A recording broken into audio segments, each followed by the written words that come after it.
I did it. I moved home. Get me the fuck out of here. Honestly, kudos to everybody that's moved back home after living by themselves, because this is one of the toughest transitions I have ever had to do. It's something so difficult about this transition I'm in, because I mean this in a very nice way, okay?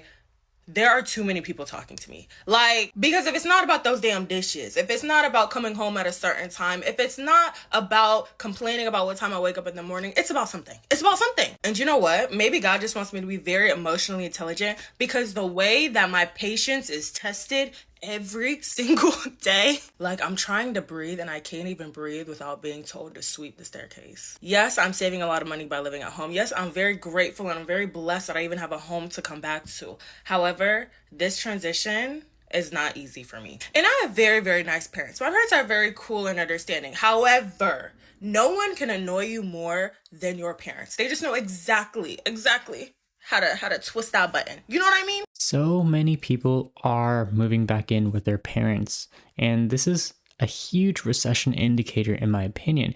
Now, a lot of people cannot afford to live on their own, especially if they just graduated college. Maybe the income is not enough, but the main cause is going to be high rent prices across the country.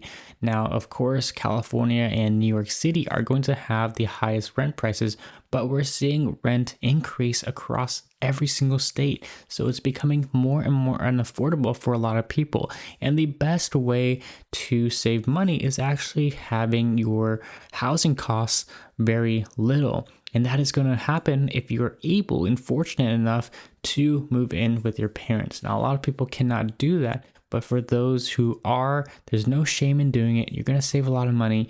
And once this recession is over, you're going to come out ahead. I want to hear from you guys. How are you doing on rent? Let me know in the comments and take a look at the rest of these stories. I decided to move back home at 30, not because I feel ashamed, not because I failed, but honestly, it's because I needed a reset. So welcome to what I am calling my reset era, which is like this unfiltered journey of me starting over. And when I posted that video of me moving out of my apartment, or even like during the tour of upstairs, I did not expect for it to get this much traction. But y'all are like, girl, why did you even leave? Like, y'all trying to come stay with me. Y'all trying to turn the guest room into a closet, a content room. And y'all want to understand like why I left, but also why I'm coming back. So let's do a little story time. For one, I had not lived at home since high school prior to the pandemic. Like, I went to college. After college, I moved to Minneapolis, Minnesota. And then when I came home, that was, temporary. I came here with a suitcase and I thought I was going to be home for 2 weeks. Like, I had literally just come back from Thailand in February 2020 with my little suitcase, thinking I was going to be home for 2 weeks. Those 2 weeks turned into 2 years of being back home. And it wasn't planned, but it was still a great experience. Like, I reconnected with friends, I reconnected with family, I saved money, I was traveling, I was living my life. But ultimately, it was never meant to be permanent. And I wanted to explore new opportunities. I wanted to also live on my own. I had never lived on my own. I had always had a roommate, whether that was in college, when I lived in Minneapolis, and then of course coming home for those 2 years, I was living with family. And I was in my mid-20s and I just felt like I just got a new apartment. Like, that's what I wanted. I wanted to blast that in my new apartment. And that's what I did.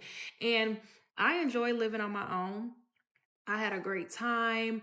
I enjoyed having my own space, but really what has led to me coming back home is the fact that when I turned 30, my life just, honestly, prior to turning 30, hell, 29, I was just kind of like, I don't know, something not feeling right. I had not been feeling like myself. And I don't know if y'all can relate to this, but I was just feeling very stuck.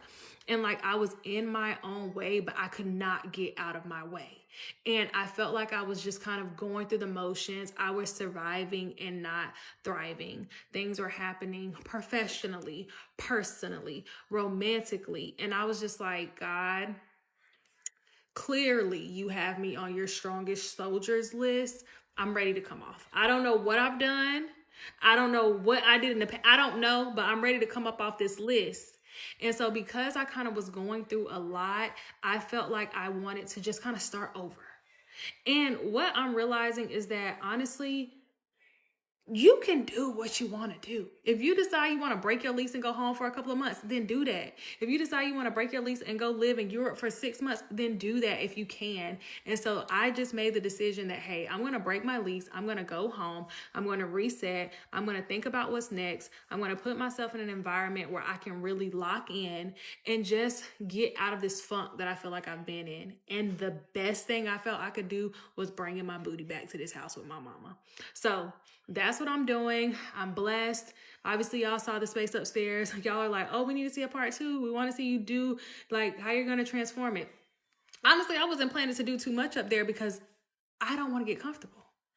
I'm thinking about this as a pit stop to what's next. But while we are at this little pit stop, I'm going to document my journey of moving back home and just kind of what I'm doing to get out of this like funk and really like maximize and live to my fullest potential in my 30s. So stay tuned. I'm 33 and I moved back in with my parents maybe 11 months ago now. And someone on one of my posts asked me what's it like to live with my parents. And I'm gonna be totally honest and transparent with you. In general, overall, it is quite amazing. And I am so grateful and appreciative of the space and the time that we get to have together. With that said, they're my parents at the end of the day.